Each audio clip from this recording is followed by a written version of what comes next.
প্রযুক্তিওয়ালারা যেরকম প্রযুক্তি দ্বারা আপনাদেরকে তথ্য দেয় যে 1 সপ্তাহ পর্যন্ত গরম কমার কোনো আশঙ্কা নাই, এটা সে কি দিয়ে আপনাদেরকে তথ্য দিল? এটা ভুল দিচ্ছে, এটা আমি বলি না, কি দিয়ে দিল? প্রযুক্তির মাধ্যমে সে জানছে 1 সপ্তাহ পর্যন্ত গরম কমার কোন, আমি অস্বীকার করি না, বিরোধিতা করি না, মানি। কিন্তু ও যদি প্রযুক্তি দিয়ে 1 সপ্তাহ পর্যন্ত গরম কমবে না বলতে পারে, তাহলে আমার কাছে একটা প্রযুক্তি আছে। ওর প্রযুক্তির নাম হলো যন্ত্র দিয়া দেখছে, আমার প্রযুক্তির নাম হলো কোরআন দিয়া দেখতেছি, হাদিস দিয়া দেখতেছি। আমি যদি ভূগোল দিয়া দেখা যায়, দূরবীন দিয়া, যেটা বিজ্ঞানীর কাছে সবচেয়ে বড় দূরবীন ভূগোল, নাসার কাছে, যারা সৌরজগৎ দেখা দেখা আমাদেরকে তথ্য দেয়, আমাদের কাছেও কিন্তু 2টা দূরবীন আছে, একটা কোরআনের দূরবীন আর একটা হাদিসের দূরবীন। আমাদের কাছেও 2টা প্রযুক্তি আছে, একটা কোরআনের প্রযুক্তি, একটা হাদিসের প্রযুক্তি। আপনার প্রযুক্তি যদি আপনাকে এই তথ্য দেয়, বা আমার প্রযুক্তি আমাকে তথ্য দিতেছে, অতি তাড়াতাড়ি শিখেন।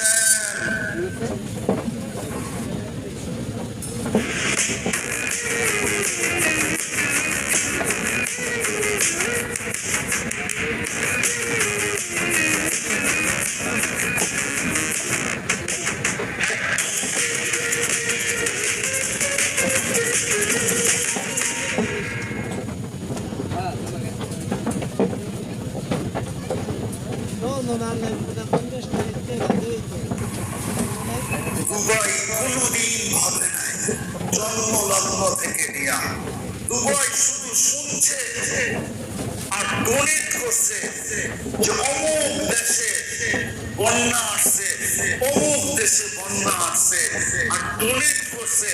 দুবাই কোনদিন ভাবে নাই যে আমাদের এখানে বন্যা হবে।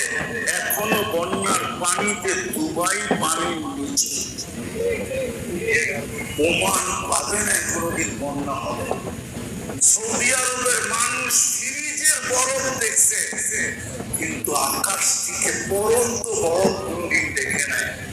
রমজানের ভিতরে 3 দিনে 1 সপ্তাহ অর্ধেক সৌদি আরবের মরুভূমি বরফের নিচে ঢেকে গেছে।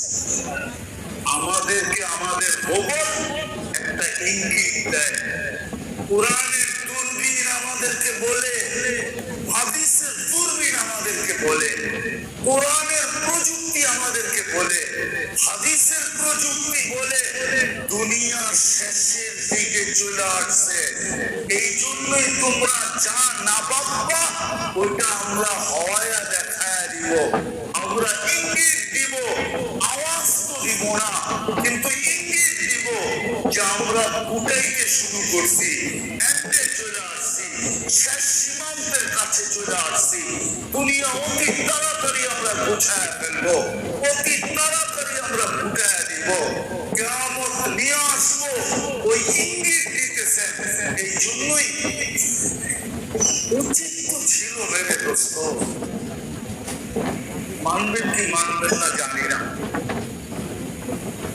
আপনারা কুতুবচরের এলাকার মানুষদের কুতুব আগে বইরা নিচ্ছি, মানবেন কি মানবেন না জানি না। রব্বে কাবা, প্রত্যেক মুসলমানের রাত্রে উচিত ছিল কাঁদতে কাঁদতে কাটানো, তওবা করতে করতে কাটানো, যে কালকে সকালে সূর্যটা যদি পশ্চিম দিক থেকে ওঠা আবার পশ্চিম দিকে ডুবা যায়, আমার তো আর তওবা করার সুযোগ থাকবে না। বিদায় এই রাতটাই মনে হয় আমার হাতে, কালকে সূর্য উঠা হয়তো আবার পশ্চিমে ডুবা যাবে, তওবার দরজা বন্ধ হয়ে যাবে। এই রাত্রটাই মনে হয় আমার হাতে, বিদায় আল্লাহ আমি তওবার ভিতরে কাটায় দিতে চাই। যদি সূর্য উঠা আবার পশ্চিমে ডুবা যায়, তওবার দরজা বন্ধ হয়ে যায়, তাহলে আমি যেন তওবাকারীদের অন্তর্ভুক্ত হয়ে যেতে পারি। এই চিন্তা সারাটা রাত্র তওবার ভিতরে প্রত্যেক মুমিন মুসলমান নারী পুরুষ যুবক বৃদ্ধের কাটানো উচিত ছিল। কিন্তু যেদিন সূর্য উঠবে পশ্চিম দিকে আবার পশ্চিমে ডুবা যাবে, ওই দিন রাতের পরেই তো সূর্যটা উঠবে, না রাতের আগে উঠবে? রাতের পরেই তো উঠবে, ঠিক না? উঠেই তো দেখবে সূর্য পশ্চিম দিক থেকে উঠছে, আবার পশ্চিম দিকে ডুবে যাচ্ছে। তারপরে কি বলবে? দরজা বন্ধ। আজকে তো মাছের মাথা পরিমাণ বাহির করলো কদর। কদর বোঝেন কি? মূল্যায়ন, মূল্য কত কত কত বলেন না, কত কত? আল্লাহ বলে এতটুকু পানি জাহান্নামকে বুঝায় দিল, তোর চক্ষু জাহান্নামের, তুই জাহান্নামে যাওয়া হারাম হইল, তোর জন্য জান্নাত অবদারিত। কিন্তু যেদিন পশ্চিম দিক থেকে সূর্য উঠতে দেখবে আর ডুবতে দেখবে, ওই দিন যদি বুড়িগঙ্গা বাবা দেয় লাভ সত্য তো। কিন্তু এই চিন্তা স্পন্দ কয় রাত্র কাটাইছে। উচিত তো ছিল প্রত্যেক রাত্রকে মোমের মুসলমান এটা মনে করা, মনে হয় আজকেই শেষ রাত্র, কালকে সকালে সূর্য উঠার সাথে সাথে তওবার দরজা বন্ধ হয়ে যাবে। বিদায় ল। ঘরের বড়দের দরকার ছিল ছোটদেরকে বলা, অভিভাবকের দরকার ছিল বাচ্চা কাচ্চাকে বলা, স্ত্রীর দরকার ছিল স্বামীকে বলা, স্বামীর দরকার ছিল স্ত্রীকে বলা, মা বাবার দরকার ছিল সন্তানকে বলা যে বেটা কালকে সূর্য জানি না পশ্চিম থেকে উঠবে না পূর্ব থেকে উঠবে, যদি পশ্চিম থেকে উঠে তো আমাদের তওবার দরজা বন্ধ হয়ে যাবে। চল আজকে রাত্রে আমরা যতটুকু কাঁদতে পারি, যতটুকু তওবা করতে পারি, এই কইরা প্রত্যেকটা রাত্র কাটানো উচিত ছিল। একজনও তো কাটাই নেন। বিধানের শেষ জায়গায় চলে আসছে। তিনটা কথা বলবো, আসেন। এজ এ মুসলিম, আপনি মুসলমান হিসাবে কিছু শিক্ষণীয় আছে, শিখেন। সময় কিন্তু অল্প, সময় কিন্তু আমরা বড় সৌভাগ্যবান, কিন্তু আমরা বড় সৌভাগ্যবান। আপনি বলবেন কোন দিক দিয়া? আচ্ছা বলেন, 1400 বছর আগে মুসলমানদের ভিতরে সর্বপ্রথম যে ব্যক্তি কবরে গেছে সে এখনো তো কবরই আছে। কত বছর পার হইল? 1400 বছর কবরে পার হয়ে গেছে, ঠিক না? আজকে যদি আমি কবরে যাই তো আমার জন্য তো 1400 বছর কম হবে, ঠিক না? কিয়ামতের দিন হিসাবে কম হবে না? তাহলে এটা আমি কম থাকলাম, ঠিক না? এটা কি বেনিফিট না, লাভ না? আমরা তো আমরা দৌড়াইয়া পার হইতে পারতেছি, অল্প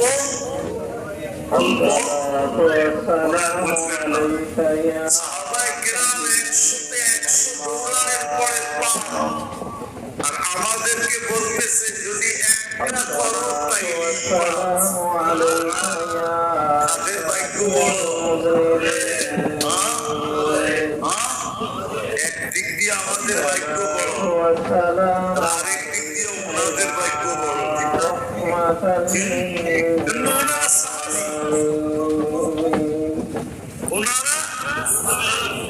সাহাবী, ঠিক না? ওনারা সাহাবী, ঠিক না? আমরা সাহাবী না, ওনারা একদিক দিয়ে আগে, ঠিক না? আরেক দিক দিয়ে আমরা আগে, ঠিক না? এখন আমরা অল্প দৌড়ে দিতে পারি, আমাদের বেশি মুসলমান হিসাবে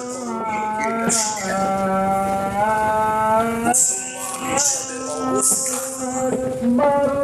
যাই শারীরিক আসুক, চাই ব্যক্তিগত আসো, চাই সাংসারিক আসো, চাই পারিবারিক আসো, যে অবস্থায় আপনার উপরে আসে এটাকে হালাল বলে। হালাল যে অবস্থায় আসে আপনি করণীয় কি শিখেন। আমি তিনটা শিখায় দিয়ে দিয়েছি, বাকিটি হুজুরদের থেকে শিখায়, বেশি লম্বা শিখতে হবে। দিন বড় সহজ, আল্লাহ আমাদেরকে সহজে পাওয়ায় দিতে চান।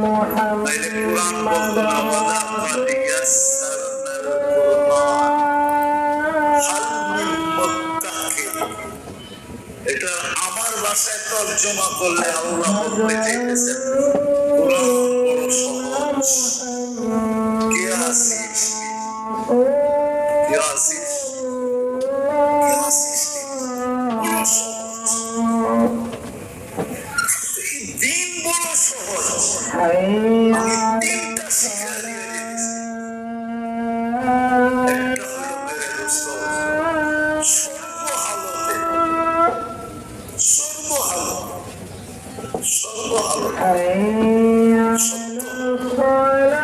সর্বহালতে অবস্থা আসার সাথে সাথে সর্বপ্রথম ভাবেন যে আমার মনে হয় ভুল হয়ে গেছে, আমার মনে হয় আমি মনে হয় গুনাহ করে ফেলেছি।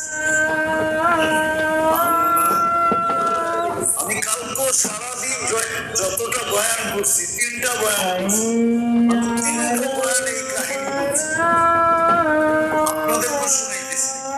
আমার একজন পরিচিত আছে, ওরা আয়ারল্যান্ডে থাকে, ইংল্যান্ডের পাশে একটা দ্বীপ আছে আয়ারল্যান্ড, ওইখানে থাকে। ওরা আসছিল রোজার আগে বেড়াইতে, 10-12 বছরের দুটা ছেলে। আমি জিজ্ঞাসা করছিলাম তোরা বাংলাদেশকে লাইক করো না, থাকবে না? কেন? দুটা কারণে থাকবে। জিজ্ঞাসা করলাম কি কারণ কি? ওইখানের মানুষ ভুল করে সরি বলে,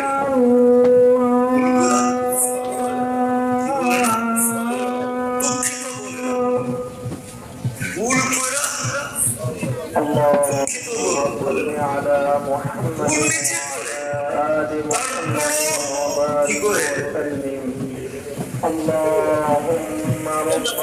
নিজে উল্টা জারি মারে। এইটা হলো ঠিক, উল্টা কি মারে? ভুল করছে ও, তারপরে উল্টা জারি। আবার সবাই দেখবেন ওর পক্ষেই আছে, আপনার পক্ষে কেউ নেই। সবাই কি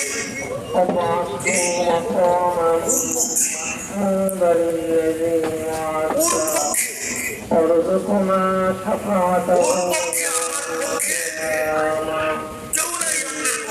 إنك لا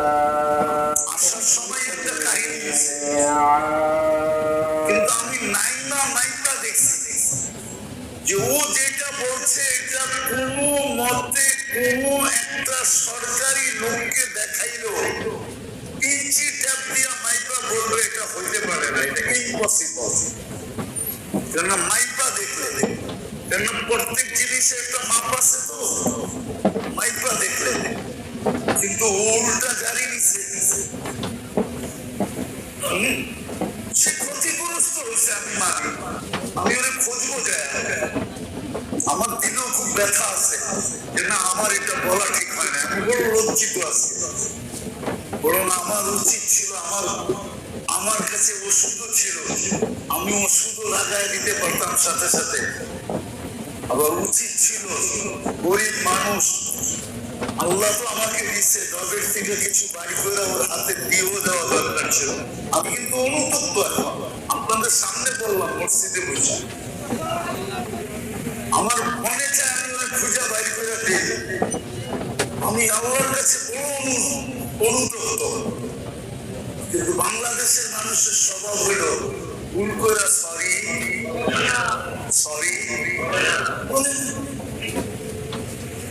আরেকটা হইলো ও বলতেছিল, বাচ্চা দুটা বলতেছিল যে বাংলাদেশের সবাই দমকায় কথা বলে।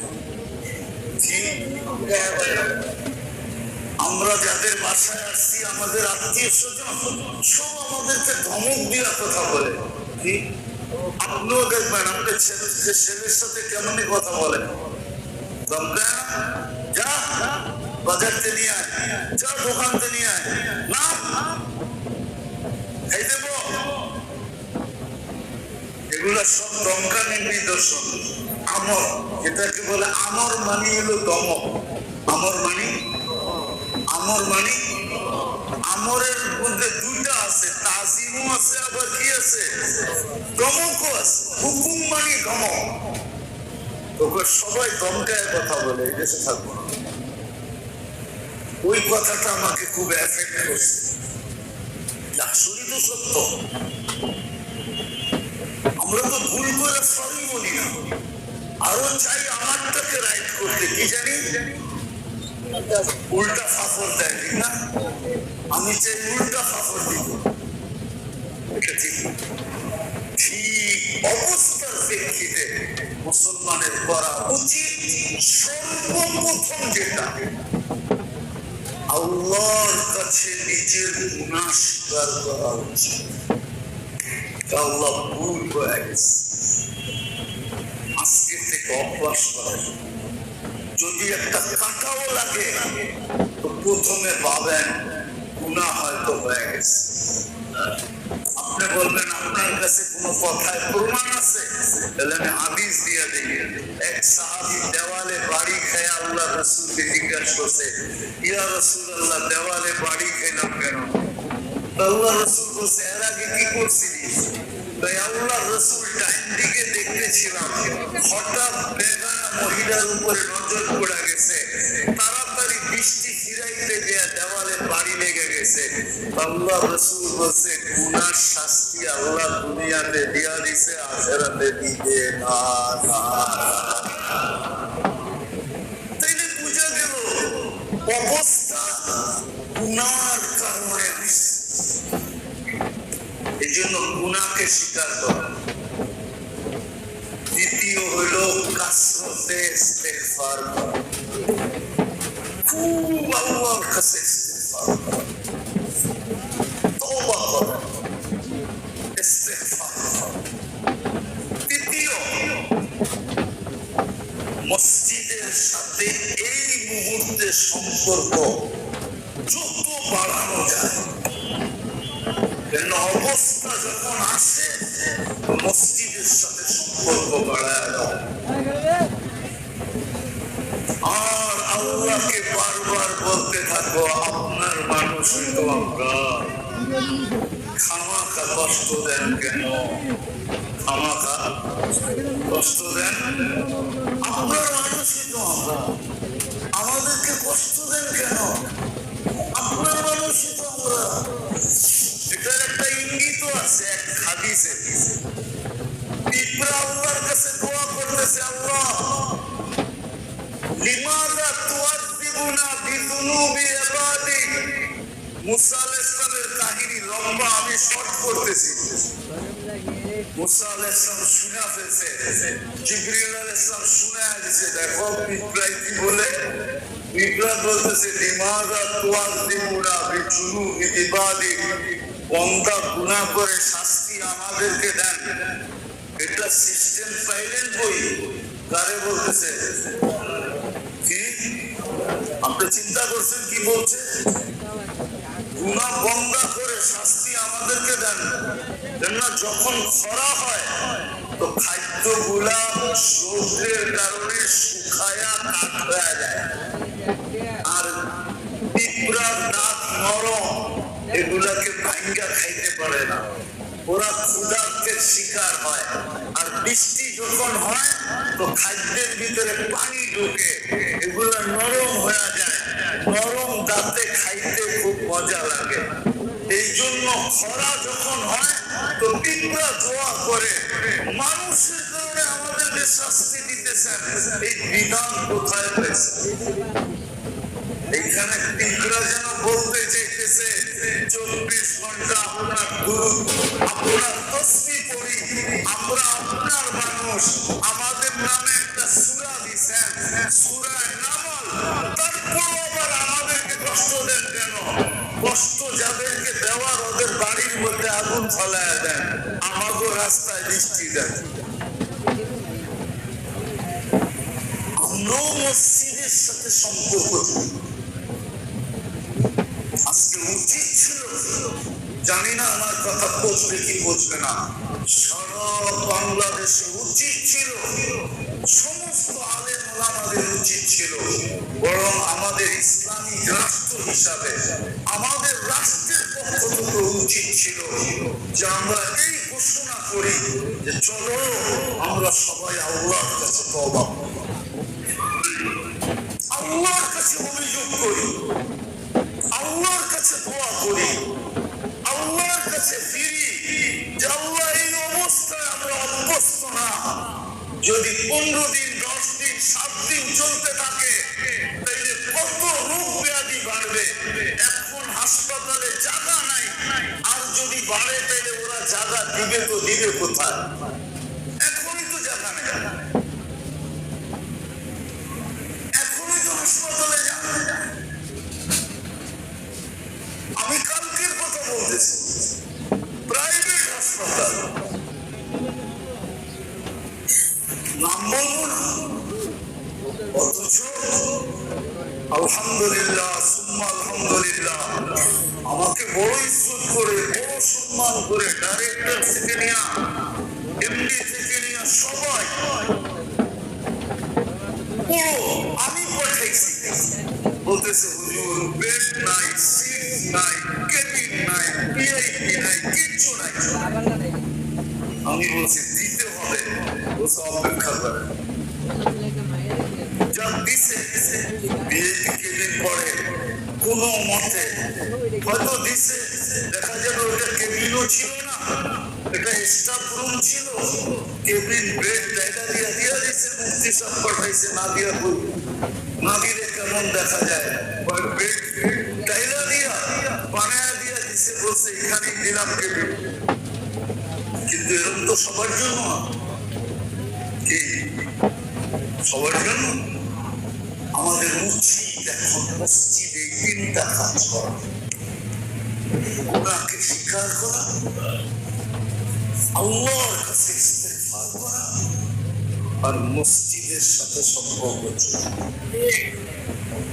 বেশি থেকে বেশি মসজিদে আসা, আর আল্লাহর কাছে বারবার বলা ইন্না লিল্লাহি ইন্না লিল্লাহি। আমরা কিন্তু আপনার, আমরা কিন্তু আপনার, আমরা কিন্তু আপনার, আমরা কিন্তু আপনার, আমরা কিন্তু আপনার। ফার্সিতে একটা কবিতা আছে, আমি ভুলে গেছি, নাহলে শোনা দিতাম আপনারে। আল্লাহ এইটাই বলে যে কাটো তো তারপরও তোমার, মারো তো তারপরও তোমার, বাঁচাও তো তারপরও তোমার, যেমন খুশি তেমন করো, আমি কিন্তু তোমারই, আমি কিন্তু তোমারই, আমাদেরও বলা উচিত। তাইলে দেখা যাবে ইনশাআল্লাহ আল্লাহর জন্য দূর না, কঠিন না এই পরিস্থিতি থেকে আমাদেরকে নিষ্কৃতি দেওয়া। ইনশাআল্লাহ 3টা জিনিস করবেন তো, সদা সর্বদা অভ্যাস বানান, একটা পোকা খাইলেও বলেন আমার জানি কি গুনাহ হয়ে গেছে, সাথে সাথে ইস্তেগফার করেন, আল্লাহর দিকে দৌড়ান, মসজিদের সাথে সম্পর্ক জোড়েন। আজকে মসজিদ এসি হয়েছে বটে, উন্নত হয়েছে বটে, চাকচিক্যময় হয়েছে বটে,